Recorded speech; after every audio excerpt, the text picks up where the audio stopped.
Hello అండి. Welcome to our channel Sri story time. ఈరోజు చెప్పుకోబోయే కథ దరికి రావచ్చింది. కథలోకి వెళ్ళబోతుంది. ఆ వీడియోస్ నచ్చితే తప్పకుండా లైక్ చేసి కామెంట్స్ ఇచ్చి సబ్స్క్రైబ్ చేసుకుని ఫ్రెండ్స్. ఇక కథ చూద్దాం. దరికి రావచ్చింది పార్ట్ 6 ఎపిసోడ్. గెస్టులను రిసీవ్ చేసుకుని శ్రీధర్ని నీళ్ళు హోటల్కి ముందుగా వెళ్ళమని చెప్పాడు ఆర్య. శ్రీధర్ నీళ్ళు హోటల్కి వెళ్ళి గెస్ట్ను రిసీవ్ చేసుకుంటూ ఉన్నారు. కొంచెంసేపటి తర్వాత నీల్ ఇప్పుడే వస్తాను మావయ్య అని బయట కారిడార్లో కూర్చున్నాడు. అక్కడ పనిచేసే రూమ్ బాయ్స్ ఫ్లవర్స్ తీసుకువెళ్తూ ఉంటే ఇంకొక రూమ్ బాయ్ వచ్చి ఎక్కడికి రా ఇవన్నీ అని అడిగాడు. పార్టీ ఇస్తున్న వాళ్ళు ఫస్ట్ నైట్కి రూమ్ డెకరేట్ చేయమని చెప్పారు, అందుకే ఇవన్నీ రూమ్కి తీసుకువెళ్తున్నా అని చెప్పడం నీల్ విన్నాడు. ఈ హోటల్లో ఎన్ని పార్టీలు జరుగుతున్నాయి? అయినా ఇప్పటిదాకా అపర్ణకు ఫస్ట్ నైట్ జరిగి ఉండకుండా ఎందుకు ఉంటుంది? అయినా అంత అందమైన పెళ్ళని పక్కన పెట్టుకొని ఇన్ని రోజులు ఫస్ట్ నైట్ చేసుకోకుండా ఉంటారా అని ఆలోచిస్తూ ఉన్నాడు నీల్. ఇందాక వెళ్ళిన రూమ్ బాయ్స్ వచ్చి మళ్ళీ వచ్చారు. నీల్ వాళ్ళ దగ్గరకు వెళ్ళి ఈరోజు ఇక్కడ ఎన్ని పార్టీలు జరుగుతున్నాయి అని అడిగాడు నీల్. ఇప్పుడు జరిగే పార్టీ ఒక్కటే సార్, ఎందుకు అని అన్నాడు ఆ రూమ్ బాయ్. మీరేదో ఫస్ట్ నైట్ గురించి మాట్లాడుతుంటే విన్నాను, ఇక్కడ పార్టీ ఇచ్చేవాళ్ళక కాదా అని అడుగుతున్నాను. అతనే సార్, పేరు ఆర్య గారు అని చెప్పి వెళ్ళిపోయారు. అంటే అపర్ణ ఆర్య భార్యాభర్తలుగా లైఫ్ని ఇంకా మొదలుపెట్టలేదా? అపర్ణ మెడలో తాళి మాత్రమే ఉందంటే అని ఆనందంతో బయటకు వెళ్ళి మైండ్లో ఒక ప్లాన్ వేశాడు. ఎలాగైనా ఈరోజు వాళ్ళు ఫస్ట్ నైట్ జరగకుండా ఆపాలి, ఎలా అని ఆలోచిస్తూ ఉన్నాడు. అప్పుడే నీళ్ళకి కెమికల్ దానిలో పనిచేసే తన ఫ్రెండ్ గుర్తుకు వచ్చాడు. తన ఫ్రెండ్కి ఫోన్ చేసి తనకు క్లోరోఫామ్ స్ప్రే కావాలరా అని అడిగాడు. ఈ టైంలో దాంతో నీకేం పనిరా, ఎవరైనా కిడ్నాప్ చేయబోతున్నావా అని నవ్వుతూ అడిగాడు. నిన్నే కిడ్నాప్ చేద్దామన్నవి నీ డౌట్లు చాలు, కానీ నీళ్ళు ఎక్కడున్నాడో చెప్పి అక్కడికి రమ్మని చెప్పి ఫోన్ పెట్టేశాడు. ఫంక్షన్ హాల్లో నీళ్ళు కనిపించకపోయేసరికి శ్రీధర్ నీళ్ళకి కాల్ చేశాడు. వీళ్ళొకళ్ళు నా పని సరిగా చేయనివ్వరని గొనుక్కుంటూ ఫోన్ ఎత్తి చెప్పండి మావయ్య గారు అన్నాడు. నువ్వెక్కడ ఉన్నావు నీల్, ఇక్కడెక్కడా కనిపించడం లేదు అని అడిగాడు శ్రీధర్. తలనొప్పిగా ఉంటే టాబ్లెట్ కోసం మెడికల్ షాప్కి వచ్చాను మావయ్య, టాబ్లెట్స్ తీసుకొని వస్తానని చెప్పి ఫోన్ పెట్టేశాడు. కొద్దిసేపటి తర్వాత నీల్ ఫ్రెండ్ వచ్చి స్ప్రే బాటిల్ తీసుకొచ్చి ఇచ్చి జాగ్రత్త నీళ్ళు అని చెప్పి, ఇది వెంటనే నిద్ర రాదు, ముందు మత్తుగా ఉండి 1 గంట తర్వాత నిద్రలోకి వెళ్తారు, కొంతమందికి మగతగా పడుకుంటారు, కొంతమంది పడుకోరు అని చెప్పి ఇచ్చి వెళ్ళాడు. ఒకళ్ళు పడుకున్నా చాలు అని చెప్పి తీసుకొని లోపలికి వెళ్ళి కారిడార్లో కూర్చొని ఆ రూమ్కి ఎలా వెళ్ళాలా అని ఆలోచిస్తూ ఉంటే రూమ్ అంతా డెకరేట్ చేయటమై రూమ్ బాయ్స్ అందరూ వెళ్తుంటే వాళ్ళని ఒకళ్ళని ఆపి నీతో కొంచెం పని ఉంది ఇలా రా అన్నాడు. నాతో ఏం మాట్లాడాలి సార్ అన్నాడు ఆ రూమ్ బాయ్. మా ఫ్రెండ్కి కొత్తగా మ్యారేజ్ అయింది, ఇలాంటి హోటల్స్లో ఫస్ట్ నైట్ జరుపుకోవాలని కోరిక, కానీ మిడిల్ క్లాస్ వాళ్ళం కదా, ఆ కోరిక నెరవేరదని తెలుసు, అందుకే కనీసం రూమ్ అయినా ఎలా ఉంటుందో చూపిద్దామని చిన్న ఆశ అంతే అని ఒక కట్టు కదా అని చెప్పాడు. ఇప్పుడేంటి మీ ఫ్రెండ్కి రూమ్ చూపించాలి అంతే కదా అన్నాడు అతను. అవును, మీరు పర్మిషన్ ఇస్తే వీడియో కాల్ చేసి చూపిస్తాను, ఏమంటారు అని అన్నాడు నీల్. సరే, ఒక 10 నిమిషాలు చూసి త్వరగా వచ్చేయని చెప్పి కీస్ ఇచ్చి పంపించాడు.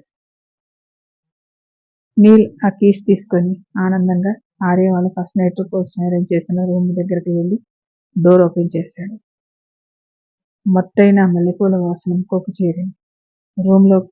లోపలికి వెళ్ళి రూమ్ డెకరేషన్ చూసి షాక్ అయి అలానే చూస్తూ ఈ రూమ్లోకి ఇద్దరు వచ్చారంటే అసలు బయటికి వస్తారా అని అనుకుంటూ బెడ్ దగ్గరికి వెళ్ళాడు. బెడ్ మీద లవ్ సింబల్ చూసి అపర్ణతో నాకు జరగాల్సిన నైట్ ఇది, మీరు ఎలా జరుపుకుంటారని ముక్కుకి కర్చీఫ్ కట్టుకొని లవ్ సింబల్ మీద కొంచెం స్ప్రే చేశాడు. తర్వాత దిండ్ల మీద కొంచెం స్ప్రే చేశాడు. అలా అక్కడక్కడ చేసి ఇంకా ఎక్కడ చేయాలన్న చూస్తూ ఉన్నాడు. అలా పైకి చూస్తుంటే ఏసీ కనిపించింది. ఏసీని చూడగానే ఒక ఐడియా వచ్చింది. వెంటనే ఏసీ ఆన్ చేసి ఏసీలో ఫ్యాన్ ఆఫ్ చేసి పెట్టి పైకి ఎక్కి ఏసీ ఫ్యాన్లు స్ప్రే చేసి కిందకి దిగి ఇక్కడ స్ప్రే చేసిన వాటితో మత్తు రాకపోయినా ఏసీ ఫ్యాన్ ఆన్ చేస్తే చాలు వాళ్ళ గ్యారెంటీగా మత్తులోకి వెళ్తారు. కొంతమంది నిద్రపోరని నా ఫ్రెండ్ చెప్పినట్లు జరిగితే ఆర్య స్ట్రాంగ్ పర్సన్ కాబట్టి ఆయనకి ఈ మత్తు పనిచేయకపోయినా అపర్ణ మాత్రం నిద్రపోతాడు. నాకు అది చాలు అని అనుకుని ఏమీ అనుమానం రాకుండా రూమ్ బాయ్ ఇచ్చిన టైం అయిపోవడంతో గబగబా బయటకు వచ్చాడు. ఈలోపు రూమ్ సర్వీస్ అతను వచ్చి నీ ఫ్రెండ్కి చూపించావా అని అడిగాడు. చూపించాను, వాడు చాలా బాగుందంటూ ఆనందపడిపోయాడు. చాలా థ్యాంక్స్ అన్నాడు. నిన్ను చూస్తే అబద్ధం చెప్పేవాళ్ళ అనిపించలేదులే, అందుకే నిన్ను నమ్మి రూమ్ కీస్ ఇచ్చి పంపించాను అన్నాడు. మీ నమ్మకం నిజమే, నేనెవరికి ఏ హాని తలపెట్టేవాడిని కాను. రూమ్ చూపించి వెంటనే బయటకు వచ్చాను. చూసి వెంటనే బయటకు వచ్చాను. కావాలంటే చెక్ చేసుకోండి అన్నాడు. అంత అవసరం ఏమీ లేదు. ఒకవేళ ఏదైనా తేడా వస్తే నీ ఫోటో నా దగ్గర ఉంది, అది పోలీసుల దగ్గరకు వెళ్తుంది. అప్పుడు వాళ్ళే నీ పని చెప్తారు అని నవ్వాడు. రూమ్ సర్వీస్ అతను అలా అనగానే ముందు భయం వేసిన రూమ్లోకి వెళ్ళిన వెంటనే పడిపోరు కాబట్టి ఎవరికి అనుమానం రాదు. మెల్లగా నిద్రలోకి జారుకోవటం వల్ల మత్తు వల్ల అలా జరిగిందని ఆరికి కూడా అనుమానం రాదు. ఇంకా ఎందుకు భయం అని మనసులో అనుకొని నేనేమైనా చేస్తే కదా నాకు భయం కలగటానికి అని నీళ్ళు కూడా నవ్వాడు. జరిగిందంతా నీళ్ళకు గుర్తుకు వచ్చి ఈ పాటికి ఇద్దరు పడుకొని ఉంటారు. నన్ను వదిలి ఆర్యను చేసుకున్న నిన్ను సుఖపడనివ్వను అపర్ణ. నేను పడే బాధ నువ్వు పడాలి. నాకు ఆనందం లేకుండా చేసిన నువ్వు ఆనందంగా ఉంటే నేను ఎలా చూస్తూ ఊరుకుంటాను అని చేతిలో ఉన్న సిగరెట్ చేతికి అంటుకునేసరికి అబ్బా అంటూ దాని కిందకి విసిరేసి రూమ్లోకి వెళ్ళి పడుకున్నాడు. అపర్ణ కౌగిల్లో ఉన్న ఆర్య అపర్ణతో నీ మైకమే నన్ను కమ్మేసిందంటూ ముద్దలు పెడుతుంటే అపర్ణకు కళ్ళు మూతలు పడుతూ ఉన్నాయి. ఆర్య చేసే పనికి మళ్ళీ లేచి ఆర్యను మీదకు లాక్కొని ఎవరు గెలిచారని అడిగింది.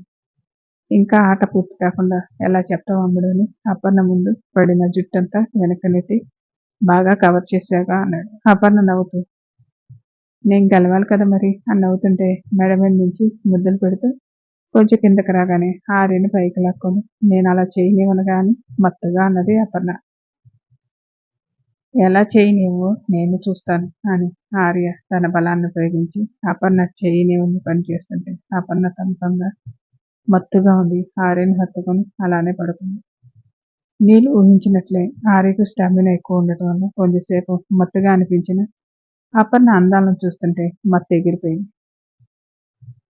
అపర్ణకు మాత్రం నీల్ ఏసీలో స్ప్రే చేయటం వల్ల కలిగిన మత్తు ఆర్య చేసే పనులకు కూడా మత్తుగా అనిపించి మెల్లగా నిద్రలోకి జారుకుంది. అపర్ణ మీద ఉన్న ఆర్యకు అప్పటిదాకా టైట్గా తనని పట్టుకున్న చేతులు లూజ్ అవటం తెలిసి ఏమైందని లేచి చూశాడు.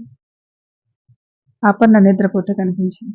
ఆర్య లేచి అపర్ణ పక్కన పడుకుంది. అమ్మడు అని పిలిచాడు. అపర్ణ నిద్రలోనే అంటూ ఆర్య వైపు తిరిగి హక్ చేసుకొని పడుకుంది. నిద్ర వస్తుందా అంటూ మొహం మీద పడిన జుట్టు వెనక్కి పెట్టాడు. అవునారి గారు, ఎక్కువగా అలసిపోయాను అనుకుంటా, ఒకటే నిద్ర వస్తుంది అని కళ్ళు మూసుకొని నిద్రలోనే అన్నది. నిద్రలో ఉన్న అపర్ణను డిస్టర్బ్ చేయటం ఇష్టం లేక ఇన్ని రోజులు ఉన్నాను, ఈ ఒక్కరోజు ఆగలైనా రేపు మన రూములో మన ఫస్ట్ నైట్ జరుపుకుందాం అని మనసుకు సర్ది చెప్పుకొని ఎదురుగా ఒంటి మీద చీర లేకుండా నిద్రపోతున్న అపర్ణను చూడగానే మనసులో కోరికలు ఒక్కసారిగా బయటికి వచ్చాయి. అమ్మడిని ఇలా చూస్తే ఆగలేనంటూ పక్కన ఉన్న చీర తీసి అపర్ణను చుట్టాడు. ఇప్పుడు పర్వాలేదులే అనుకొని ఇలా మధ్యలో నిద్రపోతున్న అపర్ణను చూస్తే నవ్వొచ్చి అపర్ణకు దగ్గరకు జరిగి చుట్టూ చేతులు వేయగానే అపర్ణ కూడా వేసింది. ఇది మాత్రం తెలుసు అమ్మడికి, అసలు పనికి వచ్చేసరికి సగంలోనే వదిలేసి నీ తిప్పలు నువ్వు పడు అంటూ ఎంత హాయిగా ఇప్పుడు నిద్రపోతుందో అని మనసులో అనుకొని నీ వెచ్చని కౌగిల్లో అయినా తను తీరా నిద్రపోని అంటూ ఆర్య కూడా కళ్ళు మూసుకున్నాడు. అలా కళ్ళు మూసుకోగానే ఆర్య కూడా వెంటనే నిద్రపోయాడు. తులసి వాళ్ళు లేచి రెడీ అయ్యి లక్ష్మికి హెల్ప్ చేయడానికి కిచెన్లోకి వెళ్ళారు. అక్కడ సుజాత లక్ష్మి టిఫిన్ రెడీ చేస్తూ కనిపించారు. తులసి, కావేరి మేము కూడా ఏమైనా హెల్ప్ చేశామా అని అడిగారు. లక్ష్మి చూసి అయ్యో మీరెందుకు ఇక్కడికి వచ్చారు, ఇక్కడంతా వేడిగా ఉంది, మీరు వెళ్ళి హాల్లో కూర్చోండి అంది లక్ష్మి. నీల్ అంతా చూస్తూ మా అమ్మ చేత మాత్రం పనులు చేయిస్తున్నారు, వీళ్ళు డబ్బున్న వాళ్ళని అని వెళ్ళండి అంటూ బయటికి పంపారు. అంతా డబ్బు మహిమ అని మనసులో అనుకుంటూ ఉన్నాడు. సుజాత కూడా చేస్తుంది కదా, మేం చేస్తాం, తొందరగా అవుతుంది అన్నది తులసి.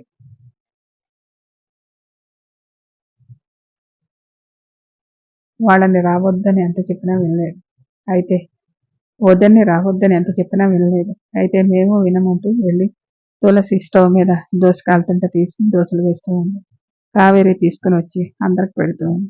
అలా అందరి పనుల్లో హెల్ప్ చేసుకుంటూ టిఫిన్లు కంప్లీట్ చేసి ఆర్య వాళ్ళ కోసం ఎదురు చూస్తూ ఉన్నారు. అన్నయ్య, మీ అందరు కలిసి మాతో పాటు హైదరాబాద్ వచ్చి 4 రోజులు ఉండి వెళ్ళొచ్చు కదా అని అడిగింది తులసి. ఇప్పుడు కాదులేమ్మా, అంజుకి ఎగ్జామ్స్ ఉన్నాయి, అవి అయిన తర్వాత అంజు కాపురాన్ని తీసుకురావాలి కదా, అప్పుడు వచ్చి 4 రోజులు ఉండి ఉంటాంలే అన్నాడు. అన్నయ్య, అంజు కాపురం అంటే గుర్తుకు వచ్చింది. నీల్ పనిచేసే ఆఫీస్కి దగ్గరలో మా ఒక అపార్ట్మెంట్లో ఫ్లాట్ ఉంది. అది ఈ మంత్ ఖాళీ చేశారు. నీల్ అక్కడ ఉంటే ఆఫీస్ కూడా దగ్గర అవుతుంది, ఏమంటారు అని అడిగింది. అత్తయ్య, మీకు ఫ్లాట్ ఉందంటే అది చాలా పెద్దదై ఉంటుంది. అంత రెంట్ మేము ఇవ్వగలమా అన్నది అంజు. అంజు మాటలకు తులసి నవ్వుతూ, నేను రెంట్ అడిగానా అంటూ అంజు నెత్తిన ఒకటి వేసింది. ఎందుకులే అక్క, నీల్ బయట ఎక్కడైనా చూస్తాడులే అన్నది సుజాత. అంటే మీరు ఇంకా నన్ను బయట మనుషులని చూస్తున్నారా అని అడిగింది తులసి. అయ్యో అలా కాదక్క, మీరు వేరే వాళ్ళకి ఇస్తే రెంట్ వస్తుంది కదా అని అంతే.